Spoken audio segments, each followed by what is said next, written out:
Oh Rey, gracias por tu presencia, porque sabíamos que tú estabas en este lugar antes de que nosotros llegáramos. Pero teníamos la expectativa de que no solo tu presencia estuviese aquí, sino que tu presencia se manifieste en medio de nosotros. Porque cuando tu presencia se manifiesta en medio de nosotros, Señor, no importa la cantidad, el número de personas que estemos congregados, porque tú dices que si hay 2 o 3 congregados en tu nombre, ahí estás tú. Y nosotros confiábamos en eso, esta misma tarde confiábamos en eso, pero ahora estamos sintiendo tu presencia manifestada. Y esa presencia manifestada, Señor, hace lo sobrenatural en medio de nosotros. Nuestra reunión pasa de ser una reunión natural a una reunión sobrenatural.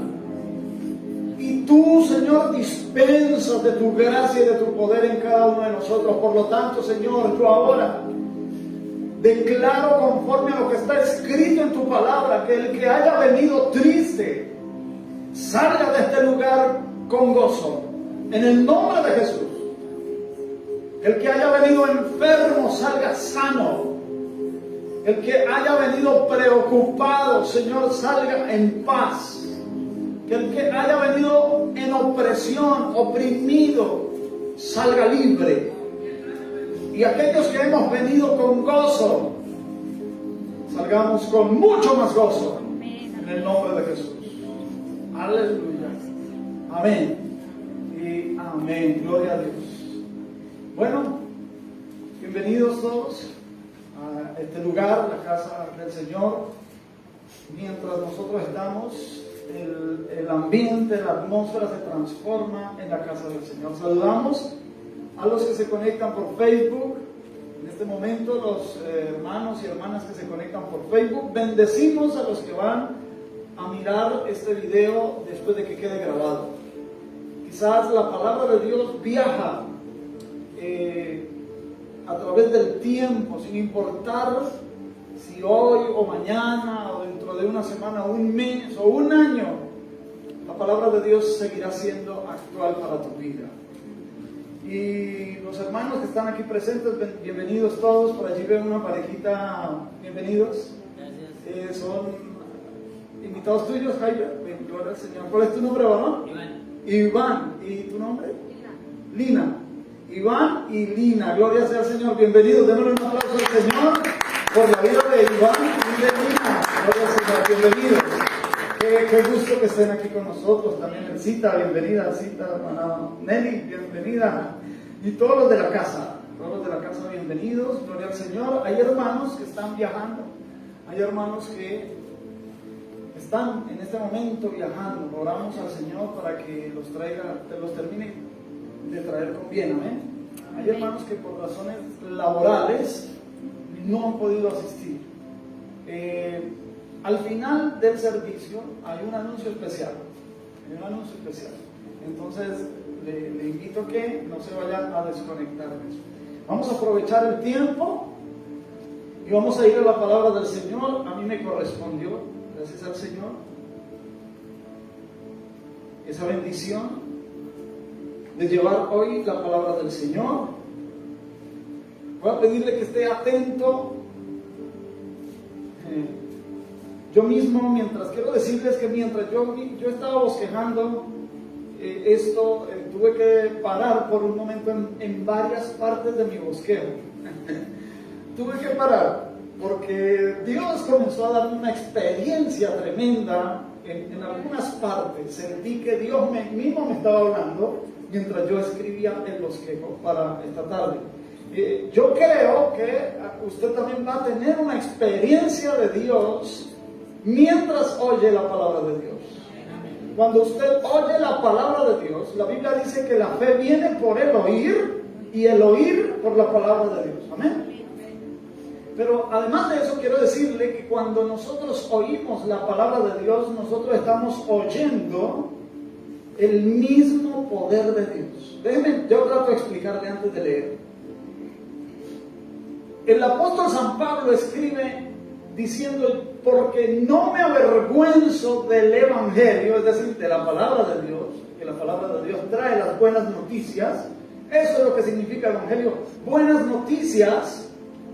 No me avergüenzo de la palabra de Dios, no me avergüenzo del Evangelio, porque es poder de Dios para salvación. No dice porque tiene poder. No. La palabra de Dios no tiene poder. La palabra de Dios, por el solo hecho de ser la palabra de Dios, es poder. Entonces, cuando usted y yo oímos la palabra de Dios, estamos oyendo poder de Dios en nuestra vida. Por eso la palabra de Dios puede transformar nuestra vida. Amén. Gloria al Señor. Vamos a leer Éxodo capítulo 33, a partir del versículo 18 hasta el versículo 23. Ya ustedes lo tienen ahí en la pantalla. Vamos a leerlo todo desde aquí. Dice: Él entonces dijo, aquí ese él es Moisés. Él entonces dijo, te ruego, le está rogando a Dios, te ruego que me muestres tu gloria. Versículo 19. Y le respondió: yo haré pasar todo mi bien delante de tu rostro y proclamaré el nombre de Jehová delante de ti, y tendré misericordia del que tendré misericordia, y seré clemente para con el que seré clemente. Verso 20. Dijo más: no podrás ver mi rostro, porque no me verá hombre y vivirá. Versículo 21. Y dijo aún Jehová: he aquí un lugar junto a mí y tú estarás sobre la peña. 22. Y cuando pase mi gloria, yo te pondré en una hendidura de la peña y te cubriré con mi mano hasta que haya pasado. Y 23. Después apartaré mi mano y verás mis espaldas, mas no se verá mi rostro. Amén. Que Dios bendiga nuestras vidas a través de su palabra. Ya eran 3 meses los que habían transcurrido desde que Israel había salido de la esclavitud de Egipto y había llegado al monte Sinaí. Ellos salieron un 14 del mes de Abib, primer mes para ellos en la Biblia, y llegaron un 14 del mes de Sivan, mes tercero. Eso está registrado ahí en la Biblia. Por lo tanto, 3 meses exactos gastaron ellos desde Egipto hasta el monte Sinaí. Y el monte Sinaí forma parte de un grupo de montes, de montañas, forma una pequeña cordillera que se conoce como Horeb. Allí en Horeb, Dios se le había aparecido a Moisés en una zarza ardiendo.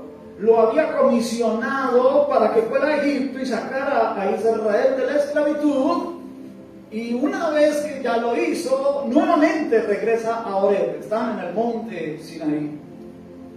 Y cuando llegan al monte Sinaí, ellos acampan allí 11 meses y 6 días, exactamente, 11 meses y 6 días.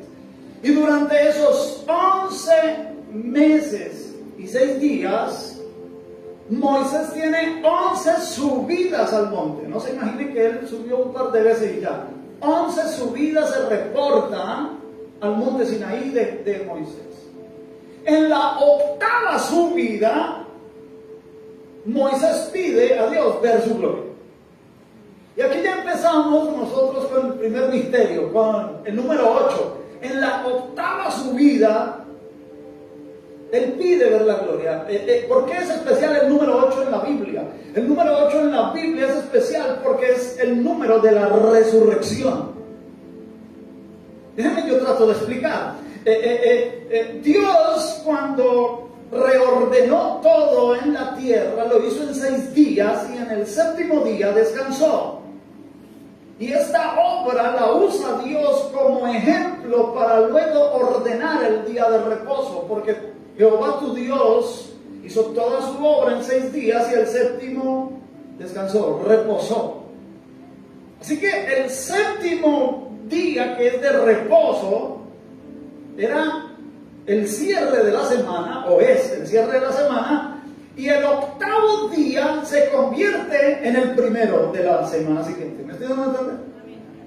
Por lo tanto, el octavo es al mismo tiempo el primer día de la semana, y Jesucristo resucitó un primer día de la semana. Por eso el número 8 en la Biblia es el día el número de la resurrección. También el número de la nueva creación, el número del nuevo nacimiento. Porque fue gracias a que Cristo murió que nuestros pecados fueron perdonados, pero gracias a que Cristo resucitó que usted y yo podemos nacer de nuevo. Déjeme, yo le explico. El nuevo nacimiento es posible porque cuando una persona cree en Cristo Jesús como Salvador, ocurre un milagro espiritual en el espíritu de la persona, y es que el Espíritu Santo hace morir, efectúa una muerte en el creyente que nosotros ni nos damos cuenta. ¿De qué se trata esa muerte? Para que sepa un poco más con detalle eso, le queda de tarea leer en la casa Romanos todo el capítulo 6. No me voy a meter en los detalles de Romanos 6. Lo voy a decir por encima nada más porque no tengo tiempo. Ocurre una muerte, y es que el Señor nos hace morir al pecado. Porque antes de ser creyentes en Cristo, el pecado tenía dominio sobre nosotros. Pero después de que creímos en Cristo y el Espíritu Santo vino, hizo que ese dominio fuera separado de nosotros. Y ustedes saben que en la Biblia la palabra muerte significa separación. Entonces nos separó del dominio del pecado. No es que el pecado haya desaparecido, no. El pecado sigue ahí, pero ya no tiene dominio. No sé si me voy a entender. Es como si vamos a hablar de la ley de la gravedad. Para vencer la ley de la gravedad es que todo lo que tú tiras para arriba se viene para abajo. Lo mismo es el pecado nos vive tirando para abajo todo el tiempo, ¿Cómo hacer para vencer la ley de la gravedad? Bueno, con un motor que sea más potente, que pueda despegar y que nos mantenga en el aire. Los aviones ya tienen esos motores. Entonces cuando tú y yo volamos en un avión, ¿cierto? Y estamos en el aire, se ha vencido, nos hemos separado de la ley de la gravedad. Pero que porque estemos volando, ¿desaparece la ley de la gravedad? No, la ley de la gravedad sigue ahí. Lo que hace que nos mantengamos en flote arriba es ese motor más potente que la gravedad. Lo mismo hace el Espíritu Santo en el creyente, capacita al creyente. El Espíritu Santo es más poderoso que el pecado y nos puede mantener aparte del pecado. Si nosotros pecamos es porque decidimos pecar, no porque el pecado toma dominio en nosotros. Y como ha ocurrido esa muerte en nosotros sin que nos hayamos dado cuenta, es por eso que podemos nacer de nuevo. ¿Amén? Entonces, el 8 es día de nuevo nacimiento, número de nuevo nacimiento, de la nueva creación, número de la resurrección. En esa octava subida, Moisés pide ver la gloria de Dios. Y en la octava subida, el Señor renueva el pacto. Tengo que explicar el contexto de lo que ocurre aquí. Moisés en la sexta subida sube y tarda 40 días y 40 noches porque Dios le está dando las tablas con los 10 mandamientos. Pero como el pueblo abajo ve que Moisés se demora, piensa que Moisés ha muerto porque la Biblia dice que en la cima del monte había fuego. Y ellos piensan que Moisés está muerto y presionan a Aarón, el hermano de Moisés, para que les muestre al Dios que lo sacó de Egipto. Aarón, bajo presión, hace fundir los arcillos de oro y de plata y fabrica un becerro de oro, y el pueblo empieza a desenfrenarse en torno al becerro de oro. 40 días después baja Moisés con las tablas de la ley, con las tablas del pacto que Dios quiere establecer con el pueblo. Ve al pueblo desenfrenado y quiebra las tablas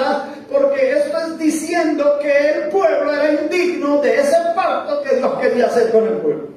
En la séptima subida, Moisés sube a interceder por el pueblo, porque Dios le dijo a Moisés: voy a consumir este pueblo, voy a acabar con este pueblo, y de ti, Moisés, voy a levantar el pueblo. Pero Moisés comienza a interceder: no, Señor, si tú destruyes este pueblo, ¿qué van a decir las otras naciones? Las otras naciones van a decir que tú tuviste poder para sacarnos de Egipto, pero no tuviste poder para introducirnos en la tierra que prometiste a nuestros padres.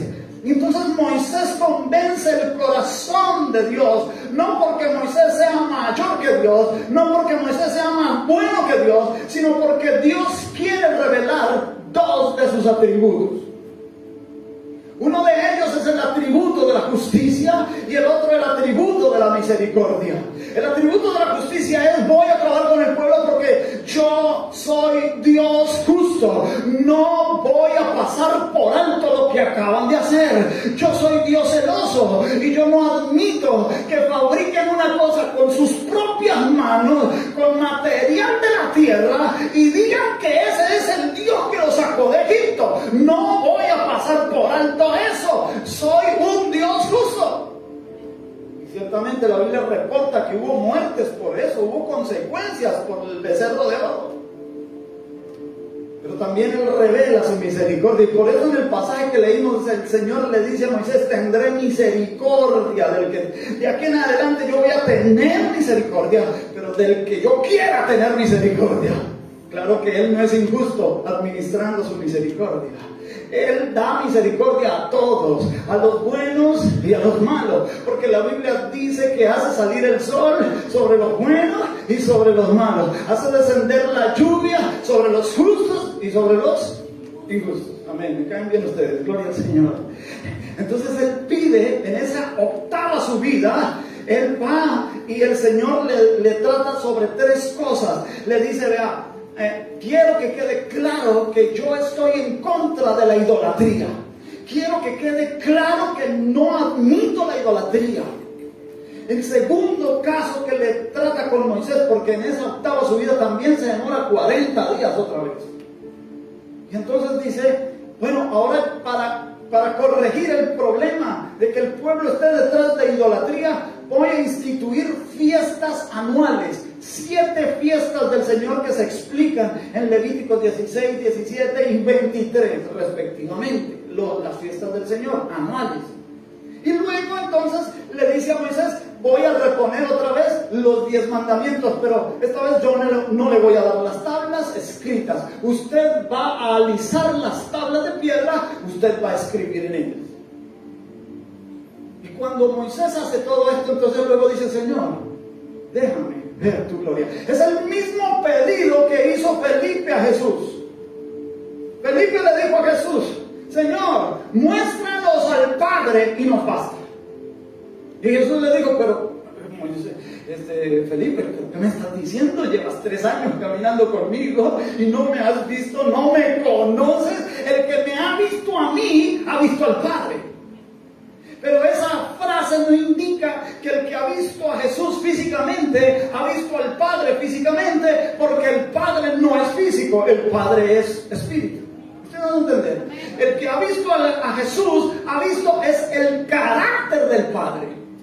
De hecho, Hebreos capítulo 1, versículo 3, allá dice que Él es Cristo, es el resplandor de la gloria de Dios y la imagen misma de su sustancia. En el griego, en el original griego es el carácter tes hipóstasis. Carácter tes hipóstasis. Imagen de su sustancia. ¿Qué es ver a Dios a través de Cristo?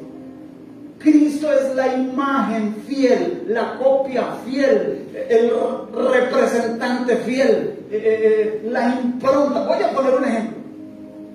Tú te sientas frente a una computadora y quieres escribir una carta o un documento y tienes un teclado donde está el abecedario en mayúscula y tienes números en el teclado y tienes signos de puntuación en el teclado y otras cosas, pero tú allá en el ordenador escoges la fuente de la letra que deseas usar para el documento. Entonces cuando tú oprimes la A, allá en la pantalla te va a aparecer exactamente la A conforme a la fuente que tú escogiste. Si la pones en mayúscula va a aparecer exactamente como en la fuente que tú escogiste. Amén. Entonces Cristo es el carácter idéntico de la fuente. No sé si voy a entender aquí. Yo quisiera dos o tres que los perdí ya. No, yo sé que sí. Él es la fiel imagen del Padre en su carácter. Amén. Entonces, si el rostro del Padre está en Cristo, déjame decirte que el rostro de Cristo está en la iglesia. Amén. Entonces, cuando la gente te mira a ti, ¿qué es lo que tiene que ver en ti? El carácter de ¿quién? De Cristo, que tiene el carácter del Padre. ¿Y cuál es el carácter de Cristo? Gálatas 5:22, amor, gozo, paz, paciencia, benignidad, bondad, fe, templanza, mansedumbre. Contra tales cosas no hay ley. El fruto del Espíritu es el carácter de Cristo. No me va a meter. Moisés le dice, quiero ver tu gloria. Es interesante que él dice, quiero ver tu gloria, y Dios le responde diciendo, no podrás ver mi rostro. Interesante. Dios le dice, mira, no solamente hay una posibilidad de que tú puedas ver algo, no el rostro, pero puedes ver algo. Dice, he aquí un lugar junto a mí. Para poder entender esto mejor, ¿por qué Moisés está hablando con Dios y le pide ver su gloria? Y que Dios le dice, no podrás ver mi rostro. Es que él le hablaba dándole la espalda. Y más adelante él le dice, verás mis espaldas. No sé si usted habría leído este pasaje antes y le ha parecido extraño. Bueno, vamos a tratar de solucionar el problema. ¿Quién es el que habla con Moisés? Dios. Sí, pero Dios es trino. Dios es Padre, Dios Hijo, Dios Espíritu Santo. El que está hablando con Moisés aquí es Dios Hijo, porque Dios Hijo es el verbo de Dios. Dios Hijo es la palabra de Dios. Dios Hijo es la expresión racional de Dios. Déjame decirte que Colosenses 1:16 dice que todo lo que fue creado en este universo fue creado para Él, para el Hijo, para Cristo. Allá dice, todo fue creado por medio de Él y para Él. Por lo tanto, si todo el universo fue creado para el Hijo es el encargado de comunicarse con esa creación y con esas criaturas de forma racional. No es que el Padre no pueda hablar de forma racional con nosotros, no es que el Espíritu Santo no pueda hablar de forma racional con nosotros, solo que ellos no se meten en las funciones del otro. El Padre no se mete en las funciones del Hijo ni en las funciones del Espíritu Santo. El Hijo no se mete en las funciones del Padre ni en las funciones del Espíritu Santo. El Espíritu Santo no se mete en las funciones del Padre ni en las del Hijo. Cada uno tiene sus propias funciones y cada uno respeta las funciones del otro. No sé si me estoy dando a entender, porque Dios es perfecto, porque Dios es sumamente ordenado, supremamente ordenado. Él es el encargado. Cuando el Padre habla, nosotros no entendemos, porque la voz del Padre es espiritual. Cuando el Espíritu habla a nuestro espíritu. La Biblia dice que el Espíritu da testimonio a nuestro espíritu. Él o ellos, el Padre y el Espíritu Santo, no hablan a la razón, no hablan al raciocinio, no hablan a la lógica. El que habla con razón, el que habla con expresión racional es el Verbo, el Hijo de Dios. Amén. Entonces el que está hablando con Moisés aquí es el Hijo. Claro, el Hijo de Dios antes de encarnarse, porque la historia de Moisés fue 1500 años antes de que Cristo naciera, pero Cristo ya existía, porque Cristo es Dios. Perdí 2 o 3 aquí también. Bueno, entonces él le dice, muéstrame tu gloria. Y él le dice, mira, no te puedo mostrar mi rostro porque entonces no vas a quedar vivo para contarlo. Entonces le dice, solo hay una posibilidad. He aquí un lugar junto a mí. Esa palabra, un lugar, en el hebreo es la palabra makom. Es exactamente la misma palabra que aparece en Génesis capítulo 1, versículo 9. Cuando Dios, en el tercer día de la creación, le ordena al conjunto de las aguas que se unan, que se agrupen en un lugar, makom, y que se descubra lo seco, para que lo seco produzca hierba y árboles que den fruto. Es interesante eso. ¿Y por qué es interesante? Porque esa palabra indica unidad. ¿Qué es lo que quiere Dios? ¿Qué es lo que anhela Cristo? Unidad con la iglesia. Ya va a descubrir usted por qué estoy diciendo eso. Porque el Señor Jesús, en Juan capítulo 17, en el versículo 24, fue la oración que Jesús hizo al Padre. Mire, dice, Padre, aquellos que me has dado, quiero que donde yo estoy, también ellos ¿qué? Estén conmigo. ¿Para qué? Para que vean mi gloria que me has dado, porque me has amado desde antes de la fundación del mundo. ¿Qué es lo que anhela Cristo? Cristo anhela que donde Él esté, nosotros también estemos. ¿Para qué? Para que veamos su gloria. Moisés pedía ver su gloria y no pudo verla, pero Cristo pide al Padre que usted y yo podamos ver su gloria. Quisiera tener a 2 o 3 que dijeran aleluya, y si no, pues tranquilo, yo traigo mis propios gloria a Dios y aleluya. Si me toca orar por mí mismo, oro por mí mismo, me caigo, me recojo yo solito, amén, gloria al Señor, no hay problema.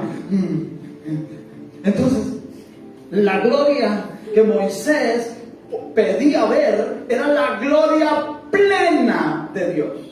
En otras palabras, yo quiero verte completamente. Yo no quiero ver solamente al Hijo manifestado como el ángel de Jehová, porque la Biblia dice, no que Él le hablaba de espaldas, no, porque la Biblia dice que hablaba con Jehová cara a cara, hablaba con el ángel de Jehová cara a cara. No, pero yo sé, Moisés decía, yo sé que no eres solamente Dios, no se manifiesta solo así, Dios es más que eso. ¿Y cómo sabemos que Él sabía que Dios es trino? Porque Moisés escribió el Génesis, y en Génesis capítulo 18 cuenta que se le apareció a Abraham en forma de 3 varones. Él sabía que Dios era trino, por eso él decía, yo quiero ver tu gloria, yo te quiero ver completamente. Y en la expresión que aparece en el hebreo original dice que bodega. Muéstrame tu que bodega. Yo no los quiero aburrir con esto del hebreo y el griego y todo esto, pero esa palabra que bodega viene de kabot. Kabot significa gloria, pero que bodega significa gloria tuya, toda tu gloria. Quiero verte completamente. La expresión tiene la idea como diciéndole, date la vuelta, que quiero mirarte completamente. Y por eso él le dice, no podrás ver mi rostro y quedar vivo. No podrás, pero, hay un lugar donde, diga conmigo, junto a mí. Hay un lugar, no hay varios lugares. Solo hay un lugar y es junto a Cristo. La única manera de ver la gloria de Dios es en ese único lugar que es junto a Cristo. Dice, tú estarás sobre la peña y yo te voy a cubrir con mi mano. Y cuando esa expresión mano aparece, está hablando del Espíritu Santo. Y cuando tú leas en la Biblia que Dios habla con el hombre, es Cristo Jesús. Cuando tú leas expresiones tales como vino a mí palabra de Jehová, está hablando que vino Jesús a hablar. Amén. Pero cuando tú leas en la Biblia la mano de Dios, el brazo de Jehová, el dedo de Dios, está hablando del Espíritu Santo, porque está indicando la fuerza divina. No la energía activa, como dicen los testigos de Jehová. No, la fuerza divina, eso es otra cosa, el Espíritu Santo. Amén. Entonces te cubriré con mi mano. Y luego dice, y te pondré en la hendidura de la peña, en la herida de la peña, en el resquicio de la peña, como dice Reina Valera 1909. Otra versión dice en la grieta de la peña. Nosotros vamos a decir, aquí está, la Vélez Valera dice, la herida de la peña. Te cubriré con mi mano y te pondré en la herida de la peña. Todos sabemos, los que hemos leído la Biblia, que la peña representa a Cristo.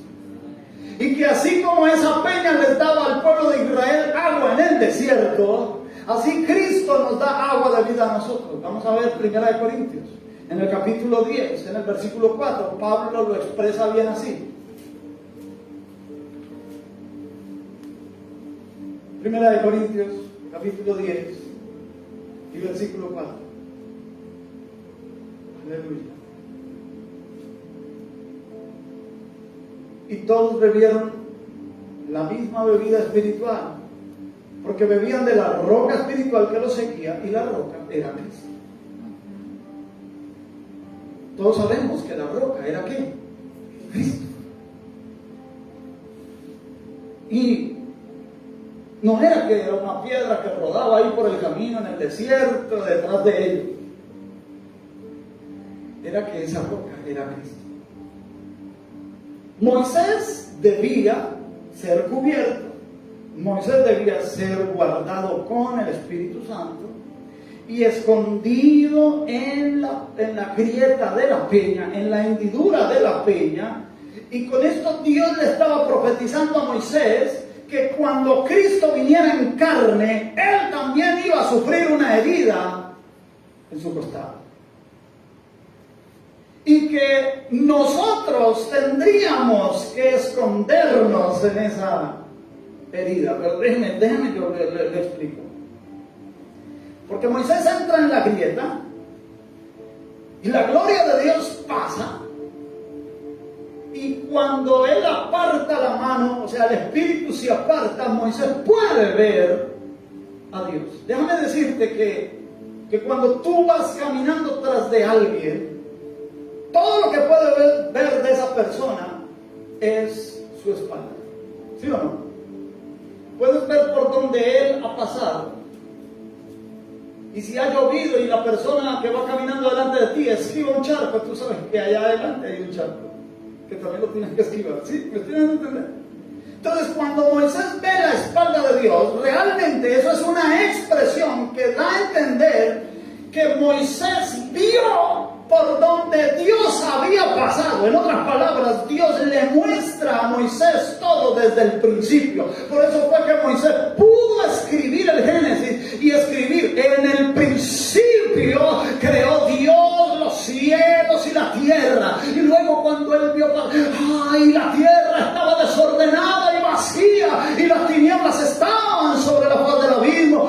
Pero el Espíritu de Dios se movía sobre la faz de las aguas. Y dijo Dios: sea la luz. Y fue la luz. Y vio Dios que la luz era buena. Y separó Dios la luz de las tinieblas. Y llamó Dios a la luz día. Y a las tinieblas llamó noche. Y fue la tarde y mañana del día primero. Y Moisés pudo escribir eso porque pudo ver por dónde pasó Dios.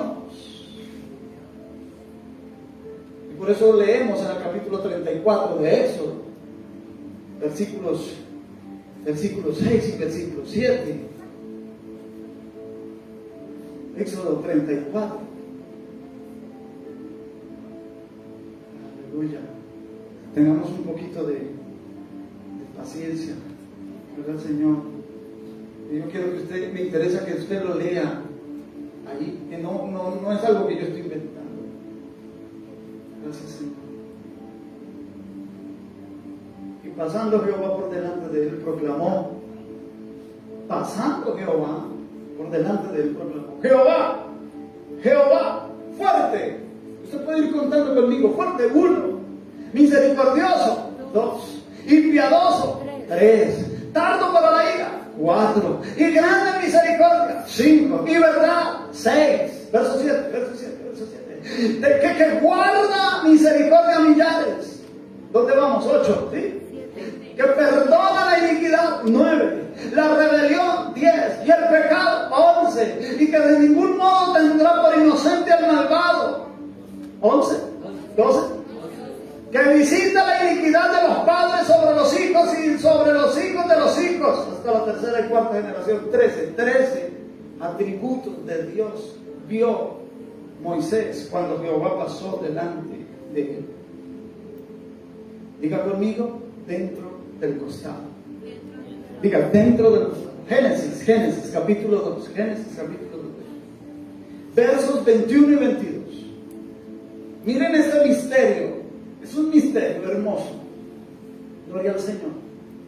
Cuando Dios hace a la mujer, entonces Jehová Dios hizo caer sueño profundo sobre Adán, y mientras éste dormía, tomó una de sus costillas y cerró la carne en su lugar. 22. Y de la costilla que Jehová Dios tomó del hombre, hizo una mujer.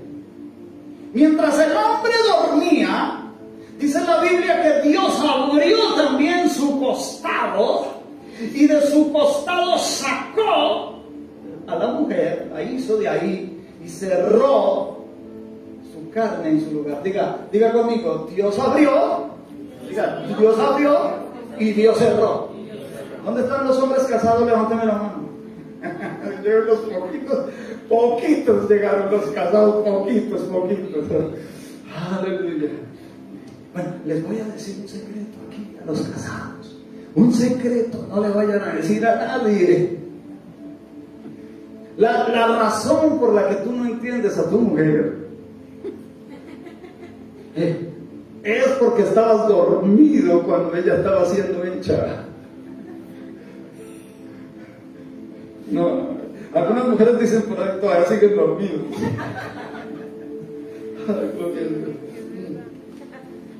Y es interesante que ahí dice, no que Dios creó a la mujer, sino que Dios hizo a la mujer, porque ya ella estaba creada en el hombre. Amén. Solo faltaba sacarla del hombre. Por eso una buena mujer nunca va delante del hombre, tampoco va detrás del hombre. Una buena mujer va al lado del hombre porque ella reconoce su posición. Amén. Gloria al Señor. Entonces, el primer Adán traía dentro de sí a su esposa. Su costado fue abierto para que pudiera salir su esposa, pero su costado fue cerrado. La Biblia llama a Cristo el postrer Adán. Y la Biblia también dice que al postrer Adán traía la esposa dentro de él. Solamente que tenía que ser sacada de él desde su costado. Vamos a mirar allá en Juan capítulo 19, versículo 34. Juan 19, 34. Gloria al Señor.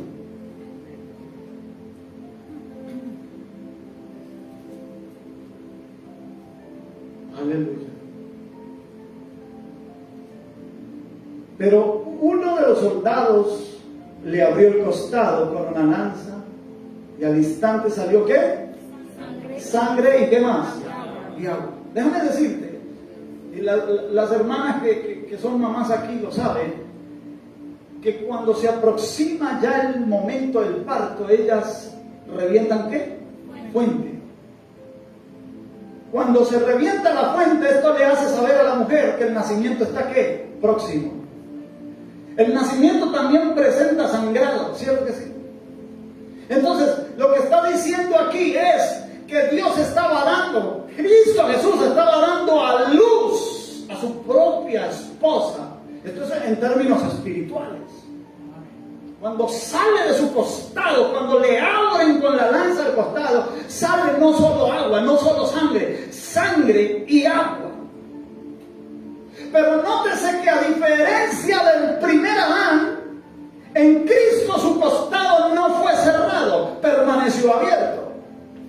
Porque la iglesia tenía que salir de Cristo y ser manifestada, pero la iglesia tiene que ser reintegrada a Cristo, porque la iglesia se le llama en la Biblia el cuerpo de Cristo. Tú no puedes ser cuerpo si estás separado del cuerpo. Tú no puedes llamarte iglesia si mantienes en tu casa allá solo. Y por eso tú te disgustas conmigo, porque yo te digo que vengas al culto, porque tú no puedes ser iglesia por Facebook, tú no puedes ser iglesia por YouTube. Cuando nos reunimos somos iglesia, y la cabeza del cuerpo comanda el cuerpo. La razón por la cual muchas veces a nosotros no nos salen bien las cosas es porque no estamos siendo comandados por la cabeza, y no estamos siendo comandados por la cabeza porque no nos estamos uniendo al cuerpo. Alguien diga amén, diga gloria a Dios y disimule.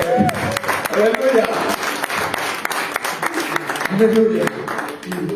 La iglesia, no yo solo, no el pastor, no la pastora, no es usted individualmente, sino nosotros como iglesia somos la expresión de Cristo aquí en la tierra. La iglesia es lo más importante del plan de Dios. Es el sueño de Dios. La lanza en el costado de Cristo lo atestigua. Entonces, yo quisiera que no me distrajera ya, porque necesito un texto bíblico. En San Juan capítulo 20. Muchas gracias. El Señor les recompense. San Juan capítulo 20, verso 27. Rápidamente, porque ya vamos acabando, vamos terminando, y quiero hacer una oración de rompimiento y una oración de establecimiento. Este día vamos a hacer una oración de establecimiento, porque al final del servicio viene un anuncio. Vamos a mover las aguas, en el nombre de Jesús. Juan 20, 27. Luego dijo a Tomás, esto ya es cuando Cristo resucita: pon aquí tu dedo y mira mis manos, y acerca tu mano y métela, ¿dónde? En mi costado. No seas incrédulo, sino que creyente. Mire hermano, déjenme, yo me salgo un poquito aquí a la mesa. El primer Adán se le abrió el costado y salió su esposa, pero su costado fue cerrado. Por lo tanto, Eva sabía que no iba a volver a estar dentro de él. Pero el postrer Adán, que es Cristo, su costado fue abierto y salió también su esposa, se manifestó la iglesia. Pero el costado permanece abierto porque la iglesia tiene que ser reintegrada a él. Y cuando Tomás, que había dicho, si yo no metiere mi mano en su costado y mis dedos en sus manos, no creeré. La duda de Tomás era obvia. Nosotros acusamos a Tomás de incrédulo. Pero si nosotros hubiésemos estado allá en el lugar de Tomás, seguramente nosotros hubiéramos dicho esto. Tomás era un racionalista. Las personas racionalistas todos lo quieren con pruebas tangibles, palpables. No, que tú viste, que fue que viste la tumba vacía. No, espera, eso puede tener otra explicación. No, tal vez tuviste una visión, te pareció ver a Jesús resucitar, que yo necesito tocarlo. Y Jesús le dice, ve a Tomás, yo voy a hacer contigo lo que no he hecho con ningún otro apóstol.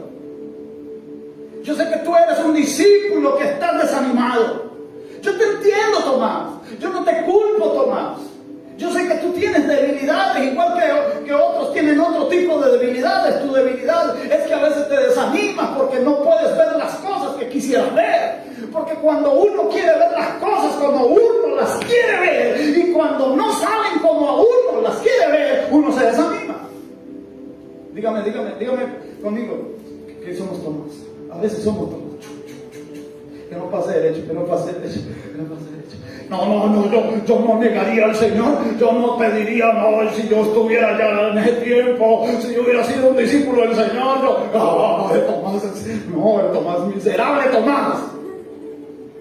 Pero somos Tomás porque cuando nosotros hacemos planes, planificamos, hacemos proyectos y lo planificamos tanto en nuestra mente, queremos que nos salga al pie de la letra como lo hemos proyectado en nuestra mente, y cuando la realidad nos muestra otra cosa, empezamos a dudar. ¿Pero sí será? No, ¿sí será que lo que dice ese predicador, sí será verdad que Dios me va a bendecir? No, es que como no me salieron las cosas como yo quería, hasta que yo no vea. Pero el costado de Cristo seguía abierto. Ven, Tomás, yo sé que tú eres un discípulo desanimado. Yo voy a hacer contigo lo que no he hecho con ninguno otro. Ven, mete tu mano en mi costado, y cuando tú sientas el calor de mi cuerpo en tu mano, tú serás marcado el resto de tu vida. La historia nos dice que Tomás fue muerto en la India porque se fue de misionero a la India, y allá lo traspasaron con una lanza y murió predicando a Cristo. Fue capaz de ofrendar su vida por Cristo porque el día que él metió su mano en el costado, su vida fue transformada. A una persona desanimada no hay que predicarle tanto. A una persona desanimada hay que invitarlo a que meta su mano en el costado de Cristo. Hay que decirle: ven, porque tú eres importante. Ven, el culto estaba bueno, el culto estaba sabroso, pero se puso más bueno cuando tú llegaste al culto. Se puso más bueno cuando llegaste al culto, Elcita. Se puso más bueno cuando llegaste al culto, Nelly. Se puso más bueno cuando llegaron, Iván. Porque son importantes en el cuerpo. Cantar de cantares, cantar de cantares. Termino. Para orar, cantar de cantares. Mire, esto estaba profetizado en ese libro hermoso del Cantar de los Cantares, que Salomón escribió en su ancianidad. Paloma mía, que estás, ¿en dónde? ¿De dónde? De la peña.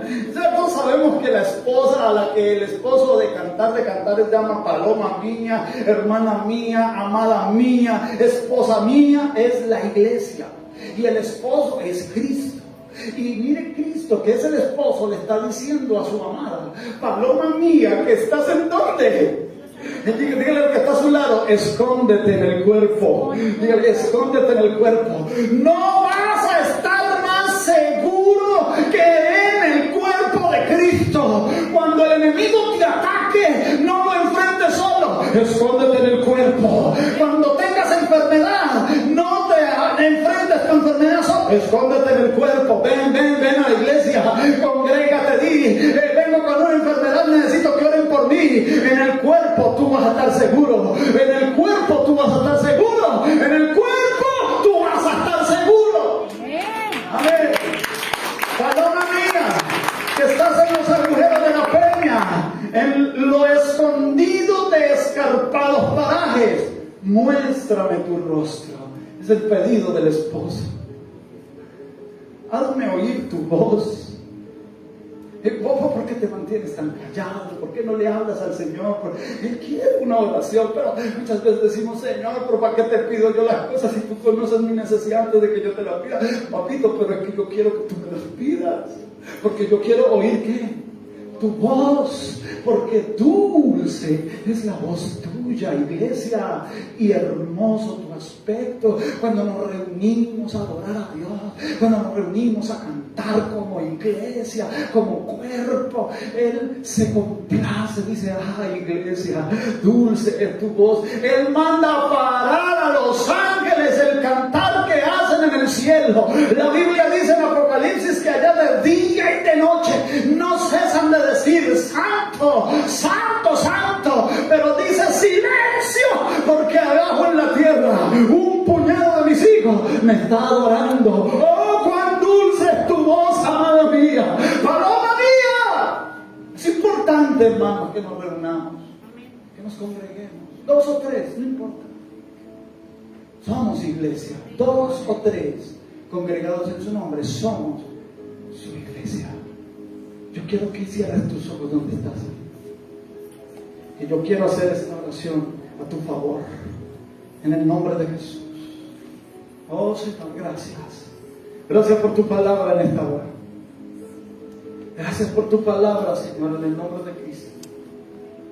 Oh Padre, te pedimos perdón, porque a veces queremos hacer las cosas por nosotros mismos.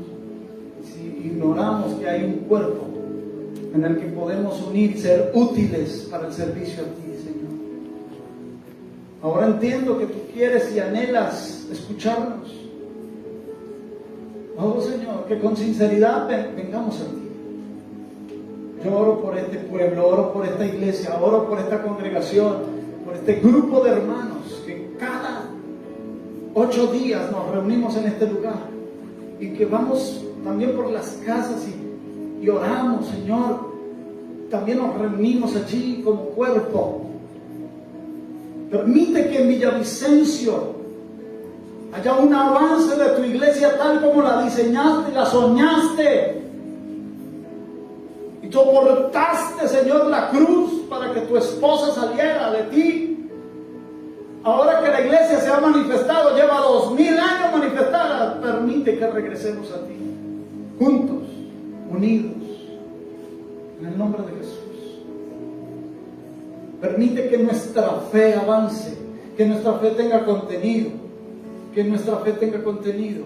en el nombre de Jesús.